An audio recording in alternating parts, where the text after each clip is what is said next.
Hello, everybody. Welcome to the Entrepreneurial Truth Podcast. My guest today is Cassmer Ward, and he is no stranger to entrepreneurship and how one entrepreneurial idea often leads to another. As a serial entrepreneur, Cassmer has launched several businesses, including an engineering firm, a property management company, a donut shop, a medical device company, and a consulting firm. As a business leader in these startups, Cassmer has shown he understands small business and can quickly turn good ideas into a viable venture. While launching startups, Cassmer also enjoyed the role of Adjunct Professor at Queen's University, teaching accounting and entrepreneurship courses. He also serves on the board of directors for the Entrepreneurial Leadership Council at the university. Leading classes in a traditional college classroom, Cassmer saw the need for online educational experience. This realization led him to develop an applied entrepreneurship online course, which is offered to anyone who wants to learn how to become an entrepreneur. In 2020, Cassmer Ward collected his entrepreneurial and accounting knowledge and wrote the book, How Much Does It Cost to Make a Doughnut? And Other Questions That Make Us Hate Accounting. Cassmer, often called the entrepreneur's accountant, wrote this book in an effort to educate small business owners and with practical accounting knowledge that they may apply to their own businesses. Moving beyond debits and credits, How Much Does It Cost to Make a Doughnut gives entrepreneurs the accounting knowledge they need without all the technical terms that other resources use. Welcome to the show, man. Welcome to the show, Cass. All right. Thanks for having me, Jim. Oh, man, this is awesome. I kind of struggled through that a little bit, but hey, that's okay. We're here now. It's a mouthful, and it's about accounting, so not a lot of people like to talk about it. But we're going to talk about it today. Okay, so, excellent. We're going to get into that. But first, I want to ask you, the first question I usually ask everybody on the show is, what lit the fire for you to become an accountant, an entrepreneur? I mean, to be outside the box like you are. Well, really the first choice was to become an accountant. And I'll be honest, it was math, and it was easy math. So in college, I thought I'd be pre-med. I thought I'd be pre-law. I thought I'd be everything. And I really, really enjoyed the accounting classes. So I stuck with it. And as my fourth year of college was coming up, I was about to finish my accounting degree. There was one thing I knew for certain, and that was that I did not want to go get a job and work. I wanted to stay in college forever. So while I was about to finish my accounting degree, I went ahead and got a degree in management information systems and English, and not to really, enhance my knowledge, but really to stay away from the real world. Mm-hmm. But as that fifth year of college came to a head, I realized I couldn't stay there forever. So I started looking for work, and having an accounting degree. A lot of state universities, they want you to go into big accounting. And at the time, it was the big 6 accounting firms. Now it's the big 4 after things that have transpired over the past 25 years. And it really brought me to a crossroads, because going into public accounting, I'd have to make a decision. Do I want to be an auditor, or do I want to be in taxes? And I didn't know. I just came from a place where I had 3 different majors, and I liked learning different things.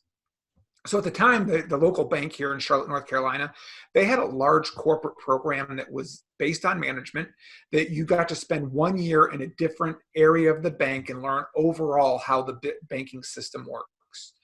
And at that point, I figured that's kind of what I want to do. I want to see every different department and how it works.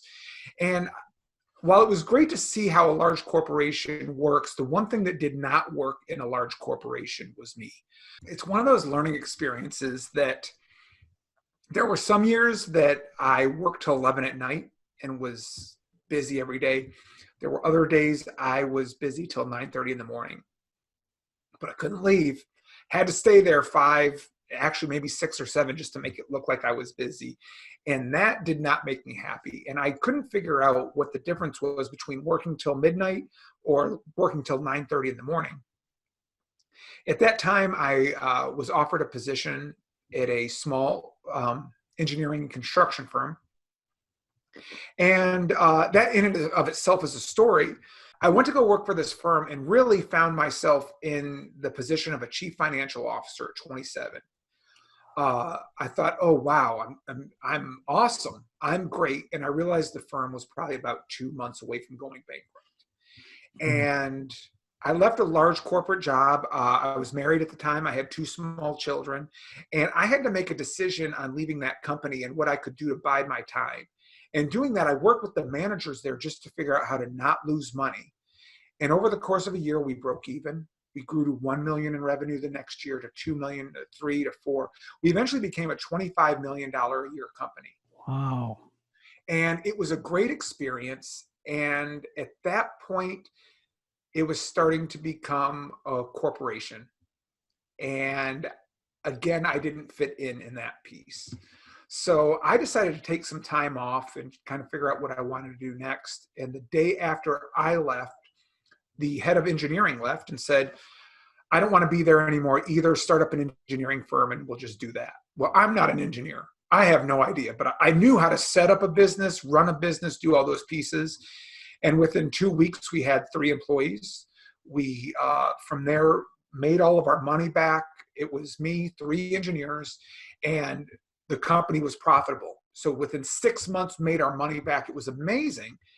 And I said, all right, if we can do this quick, let's grow this company. And the engineers, and I don't know if you've ever worked with engineers, they have a personality type, and they're like, we would love to grow, but we don't want to manage people. We don't want to hire people. We don't want to train people. We don't want to do any sales work or any marketing work. Well, at that point, I kind of was back to where I was at the bank, that I could finish my work every day by 10 in the morning.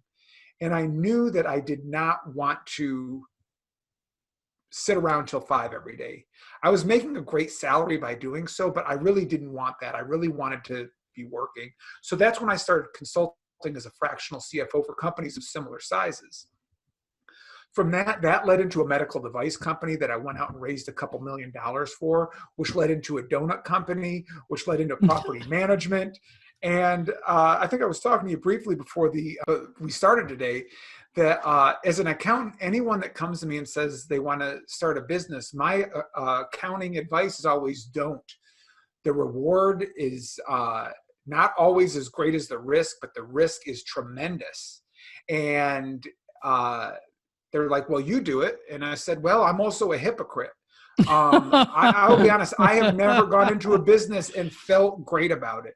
I am usually the naysayer, the one that's like, the sky has fallen. We've got to prepare for end of days every single day. And another thing we talked about beforehand is we're both Lions fans. So the world is ending every year.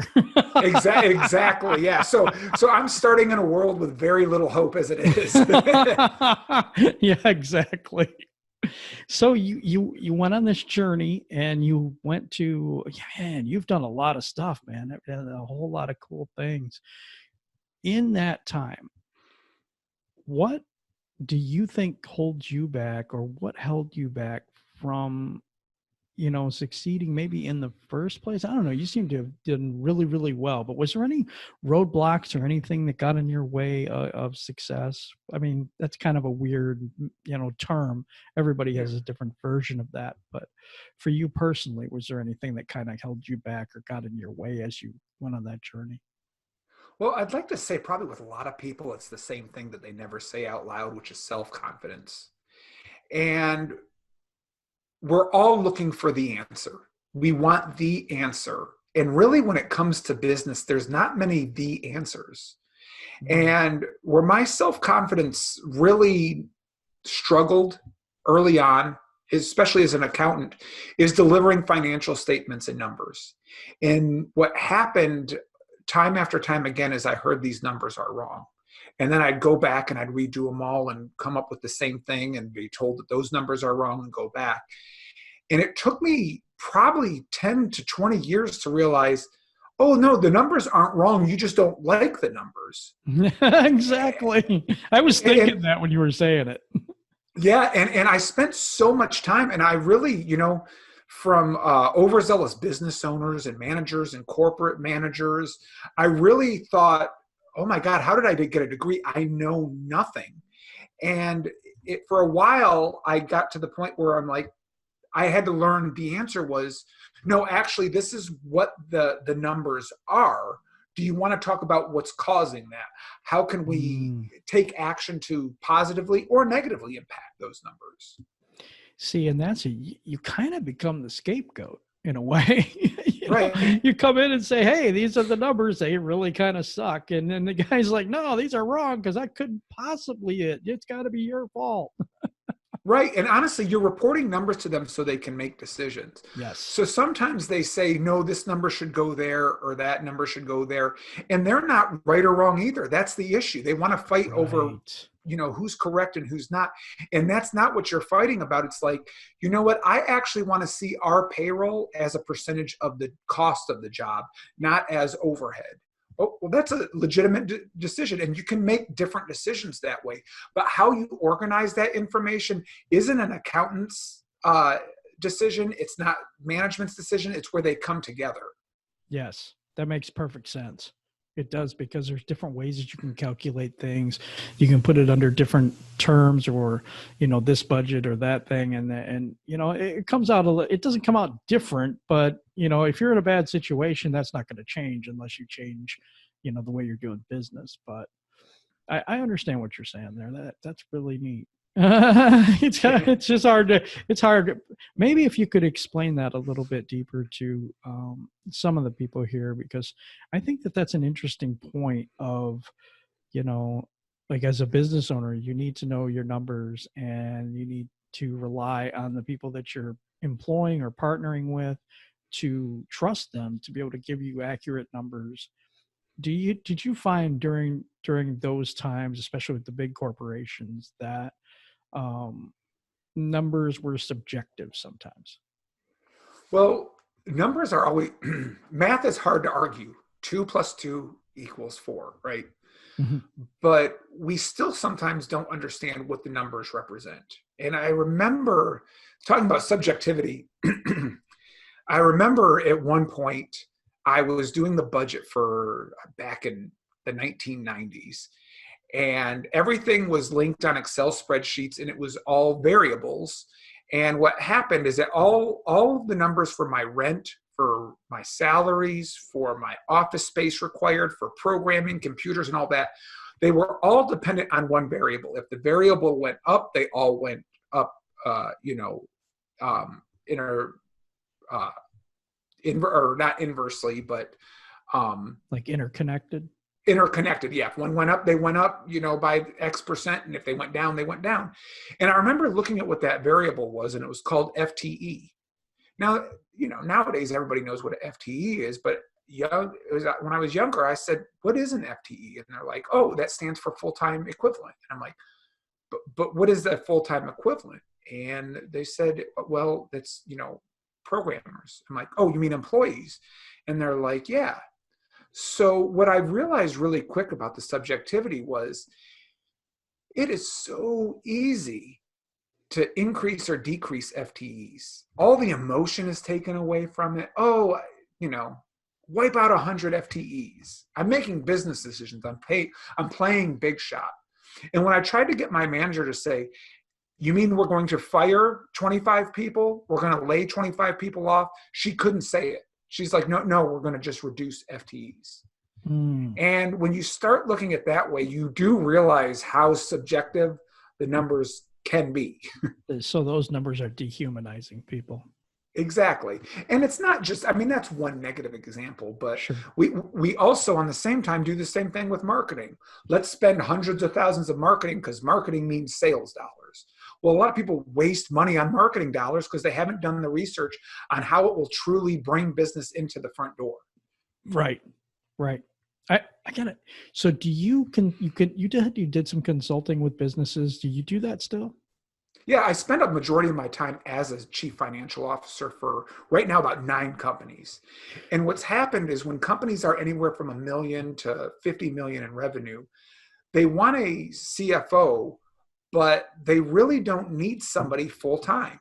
They end up, a lot of instances, they hire somebody for $200,000 to $250,000 a year, and that person's done with their job by 10 in the morning. I said, let me come in and be there till 10. You only pay me for that time, and then I'll go about my business. Because if the accounting and finance department are running well, the CFO is just playing a leadership role and actually doing more collaboration with the leadership team than they are with the staff themselves. Makes sense. It is. I brought this up on this show before. We as a Western society have this obsession with an 8-hour day and a 2 breaks and a lunch mentality. And I think there's better solutions out there like yours where, hey, if I'm knocking off at 10 because I'm done, why do I have to stay here all day and kind of make up things to do? You know what I mean? Right.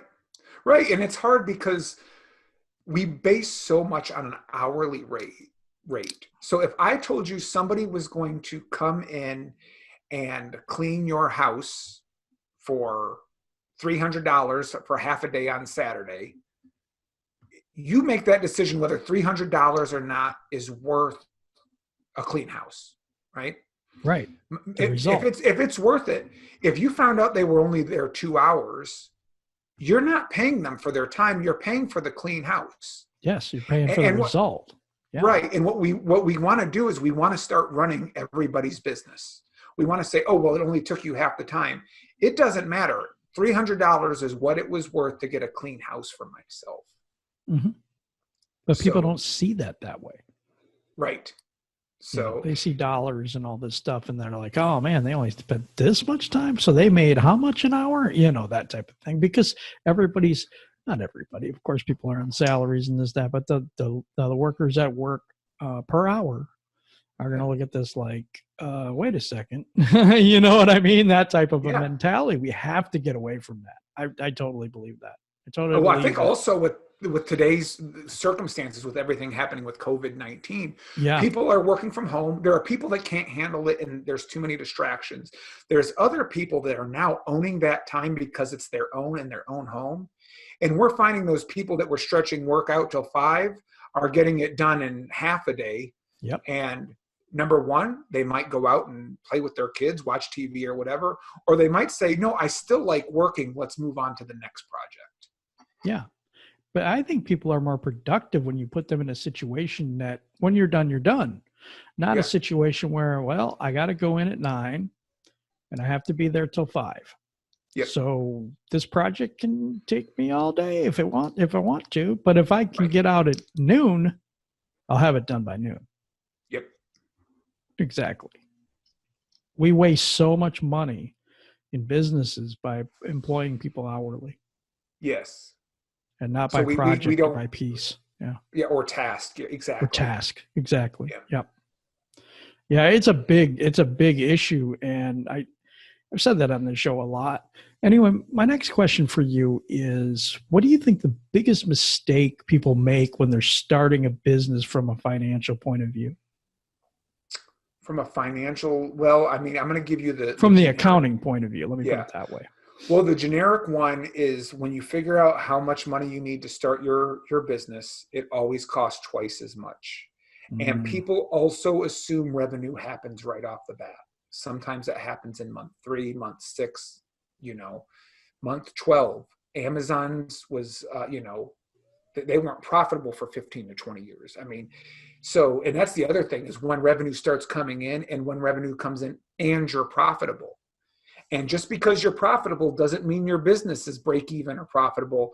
You're just not losing money every month. You're still trying to get back your investment in the company. So what happens is a lot of people underfund their company. And right when things start rolling, they run out of money and they have to stop and undo all of the work they did to that point. So it's foundational in a lot of cases. It's very foundational, yes. That makes sense. You should always have enough runway to keep on moving because, again, it's cliche. Everyone will tell you it's going to take you twice as much as twice as longer is everything you've planned. We see these people, gurus and stuff, and online courses and online people a lot. Yeah. Some people want to start that way, especially with the times the way they are, and they want to put something out there for people. But what do you recommend for people that are really small, that don't have a huge audience, that are just starting out, that type of a thing? What are their first steps in setting up their company? Well, you talk about these online courses. So I have an online course I sell to universities that they do, and I've actually thought about putting it into out for the general public. But I'll be honest, I've really thought about how my commercial would look. And my commercial would look a lot different than what you see out there, because what you see out there right now are people driving up to a mansion in their Ferrari. I work for myself now, and now I only work 5 hours a week, and this is how I live. And it's garbage. There's a lot of internet personalities out there that sell entrepreneurship and running your own business like it is hitting the lottery. And my commercial would probably be me in a room crying for a month, because it is very stressful early on. Before I started my first business, the best advice I ever got, and I still see him and he's sick of me telling him this, the advice I got was, if you want to start your own business, you've got to be prepared for days that you're going to throw up in your trash can. And I'll be honest, every bit of it is true. I know that's extreme, but that really is the pressure that's out there. So with the pressure being out there, should anybody, nobody should ever start a business? No. It's also one of the most rewarding things I've ever done. I get balance with my life. There's years I do really well. There's years I may struggle. Who knows what the rest of the year of 2020 will bring with everything going on in the world. But trying to find those resources, it's funny, starting my first business, people came out of the woodwork to say, I heard you're starting up this company. I'd love to sit and talk with you. I'd love to just hear about it. I'd love to do that. And all I could think was, what are you trying to sell me? Oh my gosh. Yeah, definitely. What I hear you on that one. Yeah. And what I realized quick was the cream rose to the crop. And what really happens with entrepreneurs is they thrive and they feed on other entrepreneurs in a very positive way. When I realized that those meetings, they were wanting to point me in the right direction, I was like, well, if you introduce this, what do you want? They're like, no, I was right where you were, and I want to make sure you don't make the same mistakes I do. And it kept building. It really was like a snowball effect, that now I'm introduced to all these different people, and some of the largest business names in Charlotte, North Carolina at the time were meeting with me to give me advice, to introduce me to investors, to all these different things. And it's contagious. If I have a student, if I run into a stranger at a restaurant that starts talking about their business, I give them a card and say, if you ever just want to get together for coffee and run some questions, you want to just complain. Tell me about how bad it is. Tell me about how much you cried waiting for the phone ring today. Been there. Let's have that conversation, and maybe something good will come out of it. Yeah. There's a lot of good-hearted entrepreneurs out there. And I think that's been my journey as well. I've just been blessed to have very good people on here. I told you that before we started, that I've done, I think this is the 96th one I've done, and it's humbling. I didn't start till September, September 25th was my 50th birthday. I started that. And I've ran into so many people that have helped me, that I could just talk to, and, and just, I've met friends, now that I'll have for a long, long time. And when you said that those people are, what do they want to sell me? I felt that way at first too. Sometimes, it's like, oh, I want to help you out. I'm like, oh, okay. But there's people that have just helped. Just helped and asked nothing in return. Just asked nothing. Yeah. And I think that we as a society need to get more like that, as things lately have been, with COVID-19 and the self-isolation type thing, and, social distancing. We got all these new phrases now that we get to use. Right. But I wanted to get into more about you. You're an author. You wrote this awesome book that I love the title of. And number one, can you explain the title, where that came from in that mind of yours? Well, the title of the book is How Much Does It Cost to Make a Donut and Other Questions That Make Us Hate Accounting.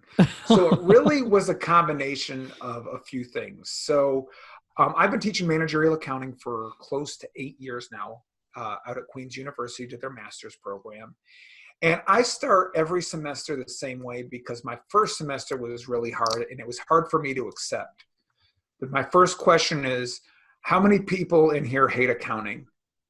And almost the entire class raises their hand. Sorry, and usually, right. But honestly, people do not like accounting. So, that was my killer joke to start off every semester. 8 years later, still do it, to be honest.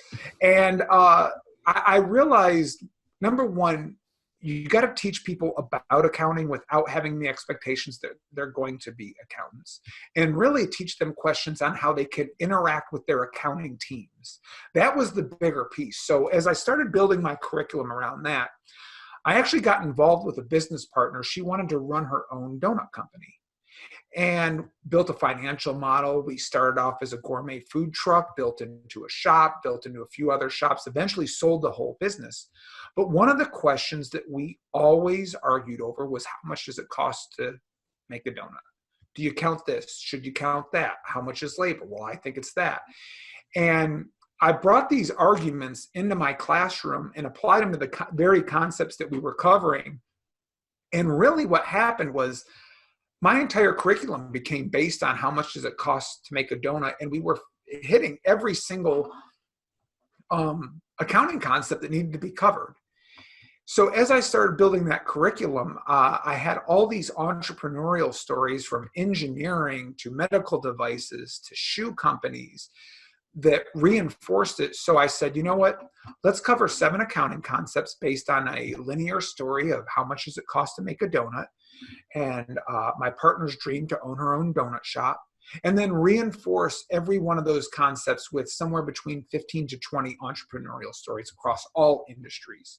Because accounting concepts for shoes or donuts or lawyer services or anything are all still the same concepts. So let's dive into that a little bit more, about how much does it cost to make a donut. I think that there's people that don't understand that labor goes into it, marketing goes into it, and all these other factors that we don't see as ingredients. Is, Right. the packaging, the salesperson that sells the donut, the store they walked into, the lights that. Yeah, I'm going to stop. I'll let you. Yeah. I'll let you go. Well, that's the thing. So I start out, every year I ask the class, before we come back, tell me how much it costs to make a donut. And the second class, we spend time getting everybody's answers. And the answers range from 3 cents a donut to $150,000 and 3 cents. That's an expensive donut. Yeah. Not sure I want that one. But neither of them are wrong. Because to make that first donut, by the time you buy all your equipment, by the time, so that means your second donut is going to cost you $150,006, but divided by 2, now you're at $75,003 per donut. Yes, exactly. So then we start looking at the concepts on how we actually want to cost it. And of course, a donut doesn't cost hundreds or tens of thousands of dollars. Hopefully it doesn't cost more than a few dollars. And we start breaking out what is important for us and what do we have control of to include in that cost to make decisions. Could it be marketing? Or no, we're going to market no matter what. We've just got to get people in here and start looking at the packaging, the ingredients, the labor. We do count the chef. Do we count the fry cook? Do we count the cash register person? And I could make arguments for why they should or shouldn't, and you may have arguments why they should or shouldn't, and we have to come to an agreement at some point. Mm-hmm. That's an amazing analogy. People don't really realize how deep that actually is, and that's why I had to ask the deeper question there. Yeah. So, you said that there's all kinds of different examples of entrepreneurs and entrepreneurial endeavors in your book and how it relates to accounting. Does each individual story tell us something different? Is that what's going on there? Or how does that affect the person that's reading, that is trying to gather the information? Well, it reinforces the concepts. And really, it's all about, when it comes to accounting, it's about gathering the information you have, doing research for the information you don't have, making assumptions, and recognizing that they're just that, assumptions. From there, pulling all 3 of those together, making a decision, and then testing that. And in the book, I actually talk about it. It's like going to the grocery store to gather all the information we have, getting the recipe to see what we need, mixing everything into the bowl, which is making assumptions, cooking the donut, and really coming up with decisions and how we're going to go from there. And always, you got to end with taste testing. After it's all done, you got to figure out, this is what our assumptions and our research said. Where did we actually end up, and adjusting accordingly? It's no different than cooking. That's really, really neat. Who is this book for? Who's the audience? So the book is, right now it's targeted for small business owners, but really what happened, and you can see from some of the endorsements that we received from top accounting firms, accountants love this because they're like, this is the book my clients need to read, because that way we can talk the same language. And it's reinforcing with the accountants that, oh yeah, I do know accounting and my client knows nothing. We've got to find this translation to get there. But it really is for anyone who needs to make accounting decisions. So small business owners, all the way from startups to 50 to 100 million a year, would be perfect audience for this book.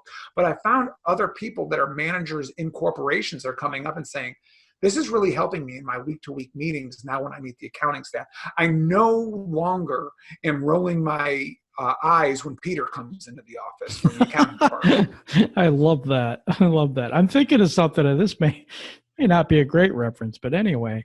So there was a Star Trek episode, I think it was Deep Space Nine, where they had this universal translator and it didn't work and they couldn't talk to these people at all. And there was this frustration that was gathering because they couldn't communicate. They didn't have any idea what they were talking about.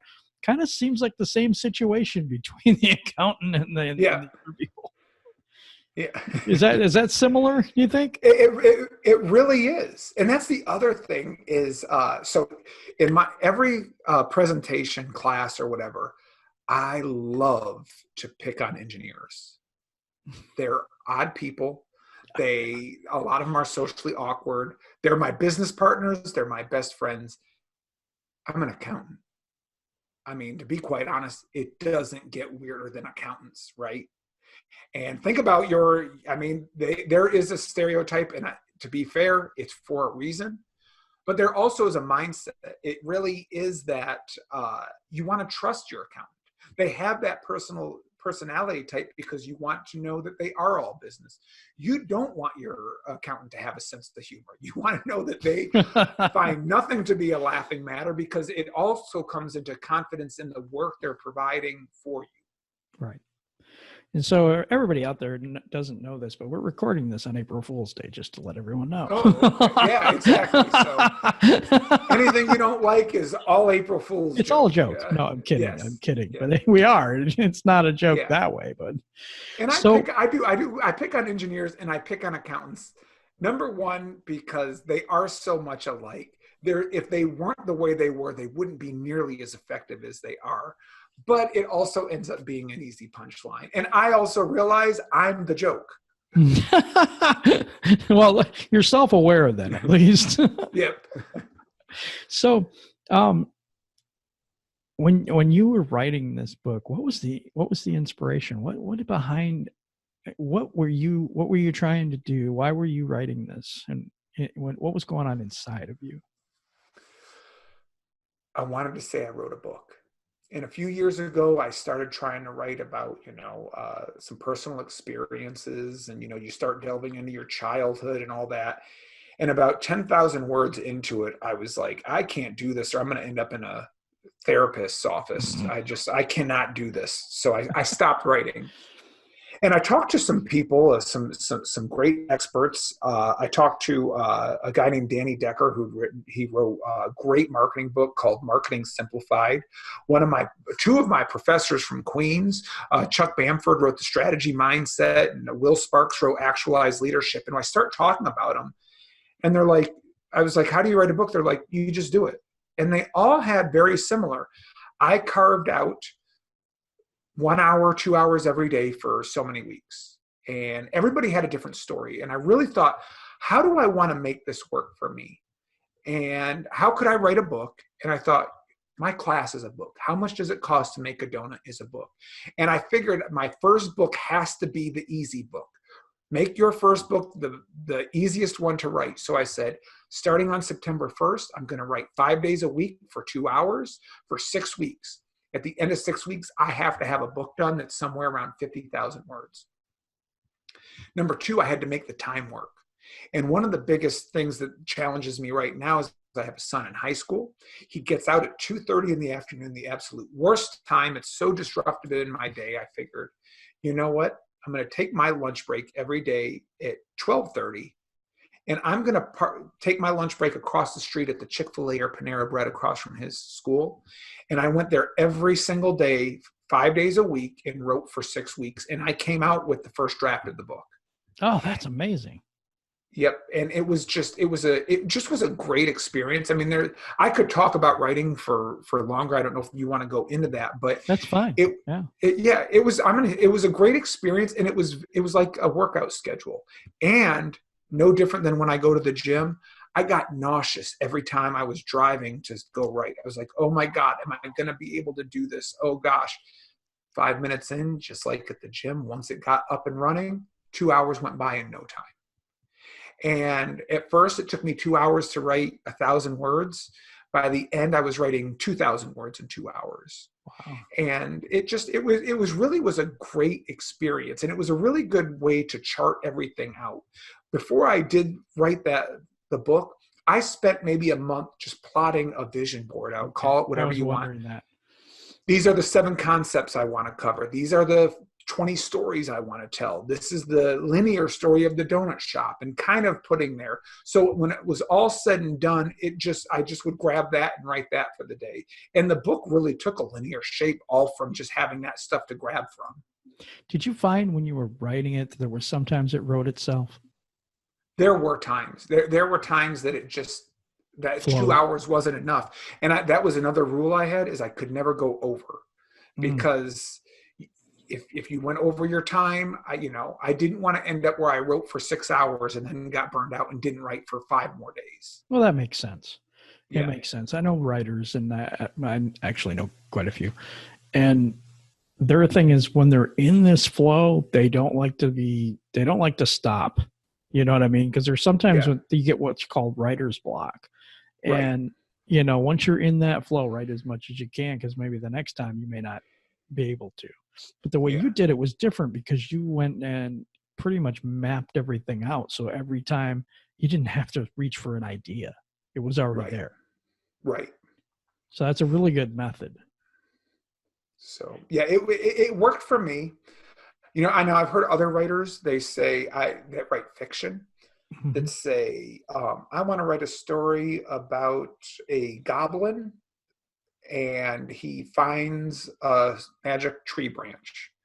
And they're like, and then I'm going to write because I want to find out where he goes. And that stresses me out. I'm like, you mean you don't already know that before you sit? Yeah. And it's a completely different experience. I would love to be there, and maybe one day I will, but I liked having everything out there for me to grab. What you said you're an accountant, and they're a certain type of people. Now, in my experience, they're very organized, and their mind is very analytical. Yeah. And so when you were telling me, I put this here, this here, this here, it just fit perfectly. Because there's other people that are, I've met as writers, that they just go right off the cuff. They have no idea what they're going to do. They just put pen to paper, or they type on their keyboard, whatever they do, and they just go, and that's it. Yeah. And whatever ends up, and then they edit. Yeah.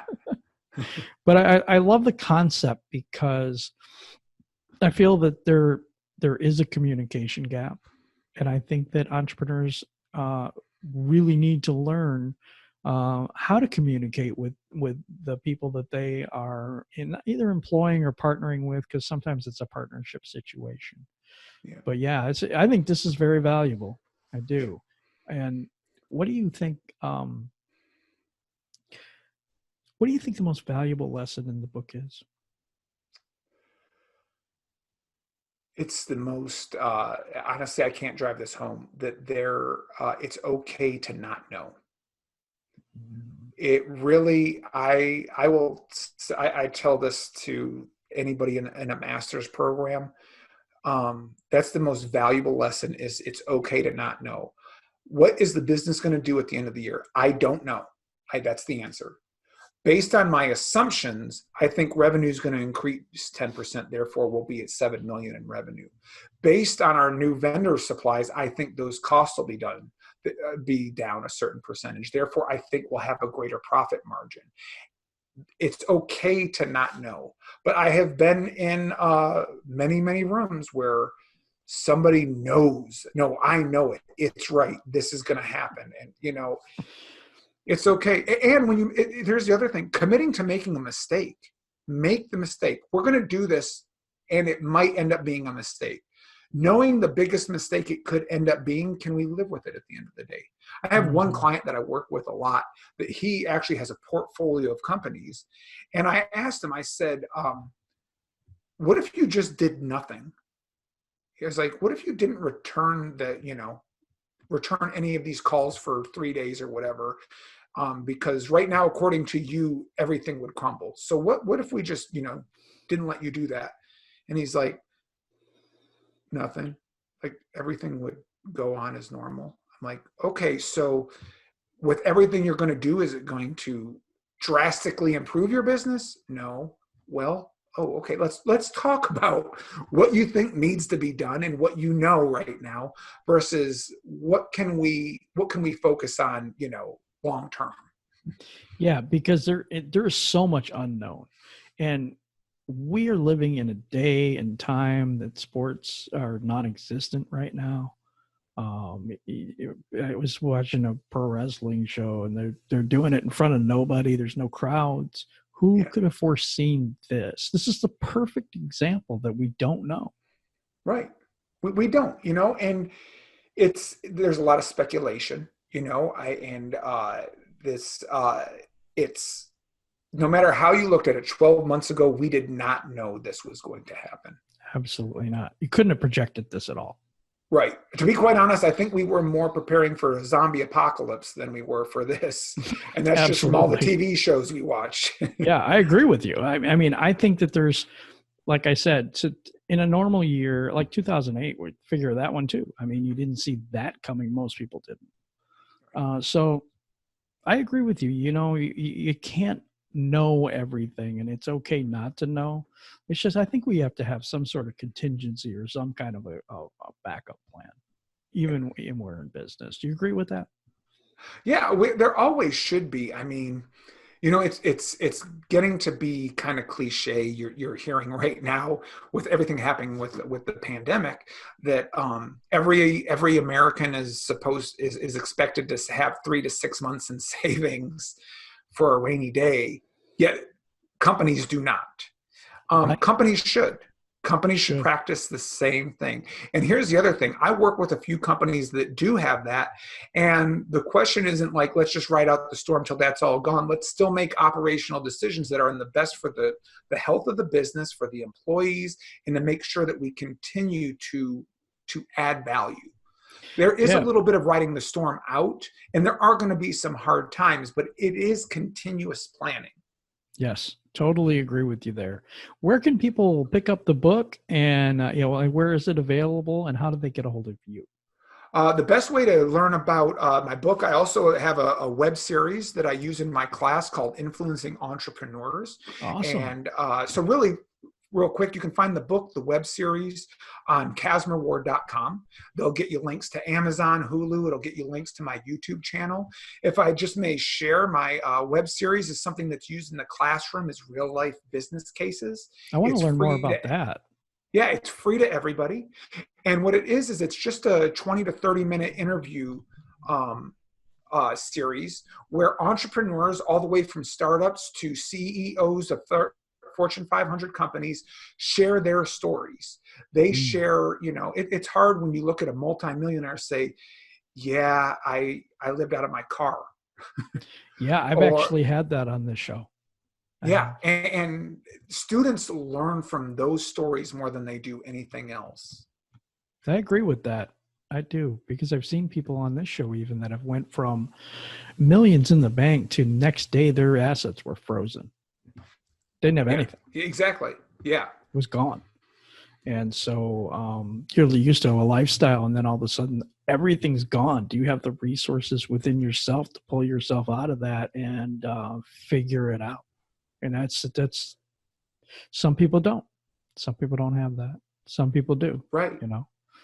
Yeah, and usually with these success stories, there is that aha moment, and it's and here's the other thing: most entrepreneurs don't want to brag about their successes, the good ones. What they want to do is they want to tell you every mistake they made so you don't make it.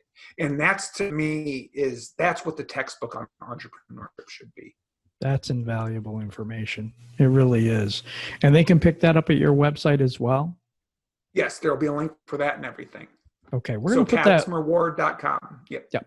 We'll put that link down below, and in YouTube, it'll be in the description, and on the other platforms like iHeartRadio, iTunes, and Spotify, it'll be in the show notes, so you know where that is located, so you can take advantage of that. And is there anything else you want to say to the people out there before we wrap this up? No, honestly, where we're at right now, everybody stay healthy. This is a great time to meditate and learn about what we want to do when we come out of this. And any of those projects that you're putting on hold, whether they're for your personal, for your home, for your business, now's the time to focus on those. Totally agree. Well said. Well said. I appreciate you coming on with us, Cass, today, and I'm happy you were here. I think that people got a lot of value out of that today. Everybody, if you could subscribe and like this video, put a thumbs up, and everything else YouTube requires me to say. I'm just kidding. I appreciate everybody that listens and supports, and we appreciate each and every one of you. Thank you, and you have a wonderful day.